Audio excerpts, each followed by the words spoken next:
नासिर इस्लाम ने पत्रकारों से खुली चर्चा की, निर्भीकता से दिए सभी सवालों के जवाब। वर्तमान सरकार लगातार मुफ्त की चीजें जनता को बांटन कर रही है। अभी 1000 रुपये महीना देना हो तो अब 1250 रुपये मिलेंगे। क्या ये पैसा सरकार को खर्च ले रही है, कर्ज लेके दे रही है?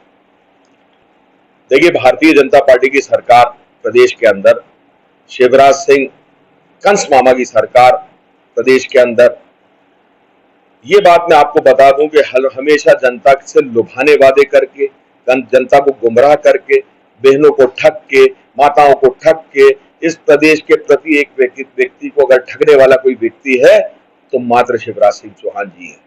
आप ये समझिए, पूरे देश में सबसे महंगा डीजल और पेट्रोल मध्य प्रदेश बेचता है। प्रधानमंत्री आके 100 रुपए के नीचे करके बात करके जाते हैं शेड्यूल के अंदर। उन्हें यह नहीं मालूम कि शेड्यूल में देश में सबसे महंगा डीजल बिकता है। दूसरी बात यह है, हम आगे आते हैं, आज सब्जियों के दाम आसमान छू रहे हैं। आज पेट्रोल जरूर सस्ता हुआ है। आपके प्रधानमंत्री जी आएंगे तो कहेंगे देखो टमाटर से सस्ता हो गया पेट्रोल। मैं आपको बता देता हूं उनका वक्तव्य, क्योंकि 160 रुपए 180 रुपए किलो टमाटर हो गया आज, और पेट्रोल डीजल 110 रुपए है। इसके आगे चलते हैं तो गैस के भाव, आज मध्य प्रदेश के अंदर सबसे महंगी गैस प्रदेश सरकार बेच रही है। आज सबसे ज्यादा टैक्स हिंदुस्तान के अंदर मध्य प्रदेश की भोली भाली से 6.5 करोड़ जनता के ऊपर लगाए जाते हैं। आप ये बताइए, इसके बाद आप चंद लुभावनी योजनाएं लाकर सिर्फ कुछ दिन के लिए, जैसे कहते हैं ना कि चारा डालना, ये चारा डालने का प्रयास है भोले भाले सीधे साधे लोगों पे गुमराह करके। मैं एक बात और पूछना चाहता हूं कि आदरणीय 21 साल में प्रदेश के ऊपर 3 लाख करोड़ रुपए का कर्ज आ चुका है। कितने का? 3 लाख करोड़ रुपए का। प्रति एक बच्चा जो पैदा होता है वो 34,000 से 35,000 रुपए कर्ज को लेकर पैदा हो रहा है मध्य प्रदेश के अंदर। क्या इतना ही लज्जा लाने के लिए आपके लिए पर्याप्त नहीं, जो ये बहनों को लूटने के लिए आप मामा और कुछ बन जाओ? ये ऐसा एक्टर तो शायद दिलीप कुमार भी नहीं था और अमिताभ बच्चन भी नहीं है जैसा एक्टर हमारा कंस मामा है। ये लुटेरी प्रवृत्ति के लोग हैं। पहले बढ़कर पूरे प्रदेश के अंदर भ्रष्टाचार करते हैं, अलग अलग माध्यमों से। लिस्ट गणाना शुरू करूंगा तो बाइट 1 घंटे की हो जाएगी। उसके बाद उनकी फाइलों को चुनाव होने से पहले जलाते हैं ये। और ऐसी जगह जहां से प्रदेश की सबसे बड़ी पंचायत जहां से चलती है, जहां से प्रदेश चलता है, वहां पर आग लग जाना, ये क्या अपने आप में एक निशानी नहीं है, सबूत नहीं है कि ये लुटेरों की सरकार है, ये चोरों की सरकार है? दूसरी ओर मात्र 15 महीने काम कर गई कमलनाथ सरकार इस प्रदेश के अंदर खुशहाली लाना चाहते थे। इस प्रदेश को बीमारू राज्य से उठाकर एक विकसित राज्य का स्वरूप देना चाहते थे, लेकिन वहां भी चैन नहीं मिला। कुछ बिचौलियों से मिलकर खूब लेन देन किया करोड़ों का, आज वो जनता से लूट रहे हैं मामा। एक दिन मध्य प्रदेश का उपक्रम बिकता है, आरबीआई उसको नीलाम करता है, अगले दिन मामा फिर 4000 करोड़ का ऋण लेता है। ये हालत कर दी आज मध्य प्रदेश की। पैदा होने वाले बच्चे नहीं, पेटमर जो बच्चा है उसके ऊपर भी कर्ज रहेगा मध्य प्रदेश के। तो ये हालत है सरकार की और ये इनका। सर, मध्य प्रदेश में बेरोजगारी अपनी सीमा लांघ चुकी है, लेकिन सरकार हर समाज का बोर्ड बना के चेयरमैन बनने की तैयारी कर रही है। क्या चेयरमैन बनने से रोजगार मिल जाएगा? क्या समाज को फायदा मिल जाएगा? जैसे राजनीति रोजगार? देखिए, 4 महीने बचे हैं उखड़ने। जब विकेट उखड़ता है ना तो कभी पानी डाल के गड़ाया जाता है, कभी बेड से ठोका जाता है। तो मामा अब कितना ही ठोक ले, विकेट तो उड़ चुका है। कमलनाथ जी ने क्लीन बोल्ड कर दिया है और ये बात अच्छी तरह शिवराज जी को मालूम है। अब रात भर सो नहीं पाते कि पहले तो उन्होंने अपने भ्रष्टाचार के तमाम वो जलाए सबूत, उसके बाद आज चेंज बेकी हरकतें। आज मध्य प्रदेश की राजधानी में निकलो या पूरे प्रदेश के दौरे पर निकलो, जनता के गाढ़े खून पसीने की कमाई विज्ञापनों में जगह जगह सड़कें लाल और रंगीन कर दी। हर तरफ होर्डिंग है, हर तरफ। क्या हाल है? ये किसका पैसा है मामा जी? आपके घर का पैसा नहीं है, इस जनता के। यही जनता, इन्हीं बहनों का पैसा है जिनको आपने लूट कर, इन्हीं बहनों को आप 1100 सवा 1100 रुपए का गैस का सिलेंडर बेच रहे हैं। इन्हीं बहनों के पतियों को आप देश का सबसे महंगा पेट्रोल बेच रहे हैं। इन्हीं के बच्चों के साथ आपने व्यापम जैसा घोटाला किया था। और डंपर कांड और फलाना कांड, ये तो बताते बताते थक जाएंगे। परंतु ये है कि आप सिर्फ एक चीज जनता देखे कि 3 लाख करोड़ रुपए का कर्जा इस प्रदेश के ऊपर हो चुका है। यूनिफॉर्म सिविल कोड लागू होने जा रहा है, 13 मामलों पे इसका असर होगा, क्या कहना चाहिए? यूनिफॉर्म सिविल कोड आपको मैं ये बता दूं, जैसे ही चुनाव करीब आते हैं देश के अंदर और 5 राज्यों का 4 राज्यों का चुनाव जहां आता है, वहां भावना भड़काने वाली बातें और भावनाओं का उत्तरण करने वाली बातें छोड़ दी जाती हैं जनता के बीच में। फिर एक हाई पावर कमेटी बना दी गई, 2018 में भी बनाई गई थी। वहां पर साबित हो चुका था कि यूनिफॉर्म सिविल कोड इस देश के अंदर लाना कहीं से भी उचित भी नहीं और लाया भी नहीं जा सकता। क्यों? उससे वंचित होने आदिवासी समाज पूरा वंचित हो रहा है, आपका हमारे दलित भाइयों के ऊपर उसका पूरा असर आ रहा है, मुस्लिम भाइयों पर उसका पूरा असर आ रहा है। तो ये सिर्फ एक हथकंडा है सांप्रदायिकता फैलाने का।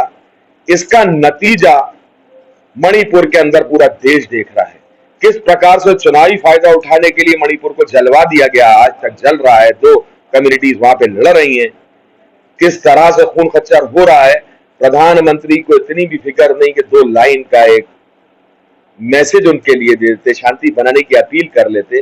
दूसरी तरफ आपने देखा, जो व्यक्ति इस देश से प्रेम करता है, जो सच्चा राष्ट्रभक्त है, जो सच्चा राष्ट्र प्रेमी है, राहुल गांधी, वो एक मरतबा फिर मणिपुर जैसी जगह के अंदर लोगों के बीच के अंदर शांति कायम करने के लिए पहुंचे। ये फर्क है कांग्रेस और भारतीय जनता पार्टी में। देश हित की बात करना, देश के प्रति अपनी चिंता रखना सिर्फ कांग्रेस का काम है, भारतीय जनता पार्टी का काम है धार्मिक मुद्दों को हवा देना, धार्मिक मुद्दों को भड़काकर सत्ता पाना, उसके बाद उनका इस्तेमाल करना, इसके अलावा कुछ नहीं है।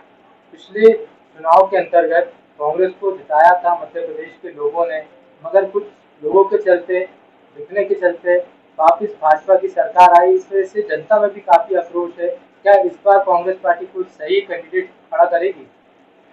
देखिए, ऐसा है कि मध्य प्रदेश की जनता ने पिछली बार कमलनाथ जी को चुना था कि आप प्रदेश चलाइए हमारा, और जो मैंडेट था वो कमलनाथ जी के लिए था। परंतु ये बेचैन लोग आज देखिए महाराष्ट्र के अंदर इन्होंने क्या किया है, जो इस देश के इतिहास में नहीं हुआ। इन्होंने राजस्थान में क्या करने का प्रयास किया, वही चीज है मध्य प्रदेश के अंदर। देखिए, जयचंदों की कमी नहीं आजकल। एक जयचंद जी थे हमारे यहाँ, आपको मालूम ही है, 22 विधायकों को लेकर उड़ गए, कैद कर लिया। उसके बाद जनता के मैंडेट को रोन दिया, उसको गाड़ दिया, और उसके बाद उस गड़े हुए मैंडेट के ऊपर खुद खड़े होकर फिर ये सरकार चलाई और फिर कर्ज बढ़ाया और मध्य प्रदेश को बदहाल किया। लेकिन अब के लोग इतना समझ चुके हैं कि श्रीमान जी, कुछ दिन बाद तो ये स्थिति आने वाली है कि 180 से 200 सीटों पर ही कांग्रेस आने वाली है। ये ध्यान रखिएगा, कमलनाथ की सरकार इस बार पूरे देश को एक एग्जाम्पल देगी कि अगर जबरदस्ती हमारे मैंडेट को खराब करोगे तो देश के अंदर हम ये करके देंगे। इतनी ताकत से जिताएगी कांग्रेस को कि हमें खुद भी अभी उसका अंदाजा नहीं है, लेकिन जो ग्राउंड रिपोर्ट है वो यही है कि कांग्रेस जो 150 के कहीं ऊपर जा रही है। राहुल जी ने तो 150 कहा था, इससे कहीं ऊपर जा रही है। अभी मध्य प्रदेश की राजधानी में स्वयं नरेंद्र मोदी जी आए थे, तो पूरे देश के बूथ कार्यकर्ता को मध्य प्रदेश के भोपाल शहर में बुलाया था। आज मध्य प्रदेश के सारी जिलों में बूथ कार्यकर्ताओं को भेजा गया है। क्या मध्य प्रदेश के बीजेपी का कार्यकर्ता रूठा हुआ है? क्या वजह है कि बाहर के स्टेट से कार्यकर्ताओं को बुला के बीजेपी को वापस मजबूत करना चाह रहे हैं? देखिए, मोदी जी आए थे और मैं तो ये कहूंगा कि श्रीमान जी प्रधानमंत्री साहब, आप 2 बार ही आए, आप 10-20 बार और आ जाइए मध्य प्रदेश, ताकि हमें सुकून हो जाए। और मध्य प्रदेश की जनता जिसके सामने आप ये कह के गए कि 100 रुपए के अंदर पेट्रोल बिकता हुआ 100, श्रीमान जी अमेरिका से वापस आने के बाद मेरे शब्दों को सुनिए, 108 से 110 रुपए बेचती है आपकी सरकार यहाँ पर कांग्रेस ये पेट्रोल और डीजल। दूसरी बात यह है, हाँ, एक उदाहरण आप अगली बार जरूर दीजिएगा कि टमाटर से सस्ता कर दिया मैंने पेट्रोल, पालक से सस्ता कर दिया, आलू से सस्ता कर दिया पेट्रोल, प्याज से सस्ता कर दिया। ये हालत है मध्य प्रदेश के अंदर महंगाई की। दूसरी बात यह है, झूठ झूठ झूठ और झूठ, सिर्फ झूठ को बार बार बोलकर सच नहीं किया जा सकता, सच सच ही रहेगा। दूसरी बात, एक और बात आपसे ये कहूं कि जिस प्रकार अभी भारतीय जनता पार्टी के बूथ लेवल की आप बात कर रहे हैं, तो भैया अब ऐसा है कि आपको जो मजबूत करना है आप कर लो। मध्य प्रदेश की जनता अपने निर्णयों के लिए अब और मजबूत होती चली जा रही है। आपके बूथ कार्यकर्ता, हमने देखा वहां के ऊपर कैसे कितने लोग थे, पूरा खाली पड़ा है पंडाल। तुम्हारे झूठों से लोगों का कान भी पक गया और दिमाग भी पक गया और पेट भी पक गया। अब जनता झूठ सुनना नहीं चाहती इस देश के, खास तौर से मध्य प्रदेश की जनता तो अब झूठ सुन सुन के आजिज और परेशान आ चुकी है। एक आखिरी सवाल से मैं बात खत्म करना चाहूंगा। रविवार को स्वयं सहायता समूह की 70 से 80 हजार महिलाएं भोपाल के दशहरा मैदान में एकत्रित हुई थी, जहां उनको उम्मीद थी कि शिवराज सिंह चौहान जो मुख्यमंत्री है सभी के, वो वहां पर आएंगे और उनकी बातों को सुनेंगे। मगर रात के 3 बजे तक बात होने के बाद भी कार्यक्रम में वो सम्मिलित नहीं हुए। वहीं कमलनाथ जी वहां पहुंचते हैं और उनको आश्वासन देते हैं कि अगर हमारी सरकार आएगी तो आपकी सभी बातों को ध्यान में रखा जाएगा। तो क्या यही नारी का एक सम्मान है भाजपा सरकार के लिए? देखिए, आपने सवाल भी कर लिया और जवाब भी दे लिया। कमलनाथ जी की जो आपने व्याख्या करी, कमलनाथ जी इस प्रदेश के दर्द को मिटाना चाहते हैं। इस प्रदेश के परेशान लोगों को, जिनके साथ 20 साल से लगातार जाति 22 साल से हो रही है, उनको मुक्ति दिलाना चाहते हैं। कमलनाथ जी इस प्रदेश को खुशहाल प्रदेश बनाना चाहते हैं। कमलनाथ जी इस प्रदेश को विकसित प्रदेश बनाना चाहते हैं। उसका उदाहरण है, आप देखिए छिंदवाड़ा को आज लोग पहचान नहीं सकते कि वो गांव आज किस प्रकार से मध्य प्रदेश की राजधानी के से भी ज्यादा उसका सौंदर्यीकरण और उसका विकास हुआ है। तो ये फर्क है कंस मामा में और कमलनाथ जी में।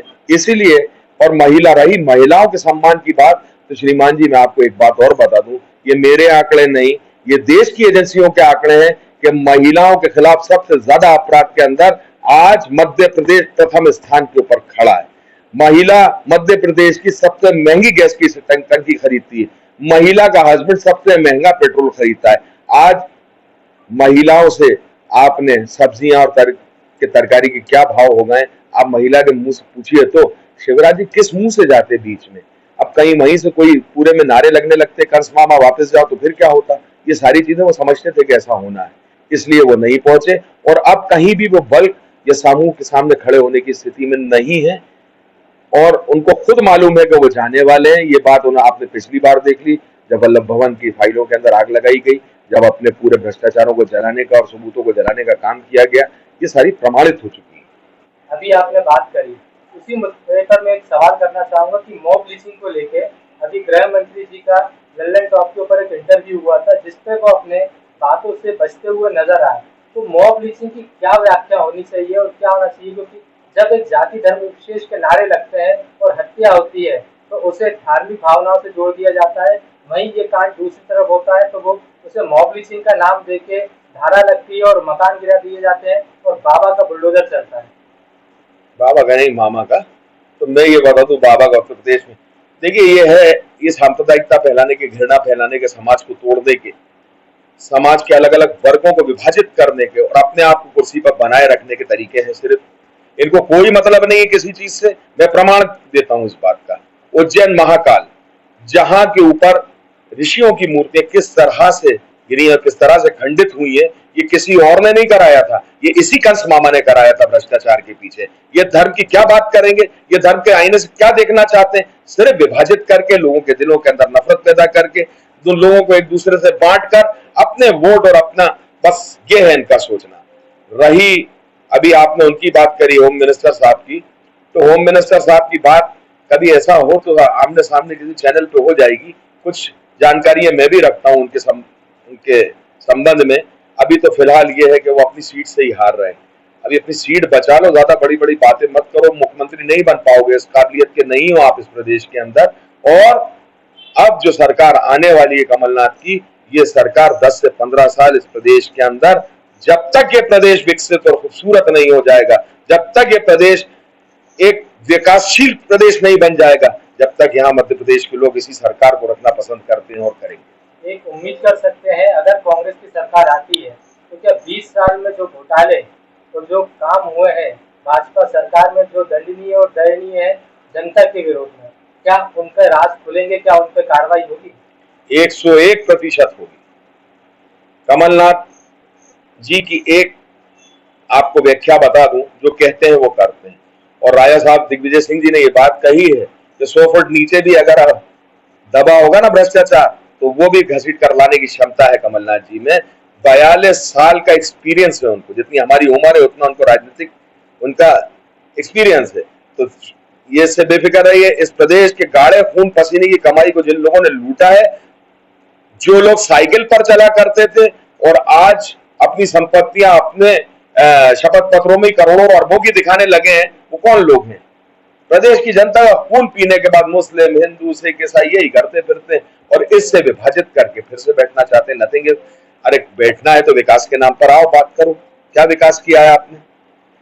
आपको बात करना है तो प्रदेश के अंदर क्या वो हुआ है, कौन से कॉलेजेस खुले, कौन सी बच्चियों को आपने क्या कहा। अब हर चीज में तो भ्रष्टाचार है। आदिवासी बच्चियों को साइकिल देते हो उसमें भ्रष्टाचार, लैपटॉप बांटते हो उसके अंदर भ्रष्टाचार, ड्रेस बांटते हो उसमें भ्रष्टाचार, बैग बांटते हो उसके अंदर भ्रष्टाचार। ये सब दिखावी योजनाएं हैं, इसके अतिरिक्त कुछ भी नहीं।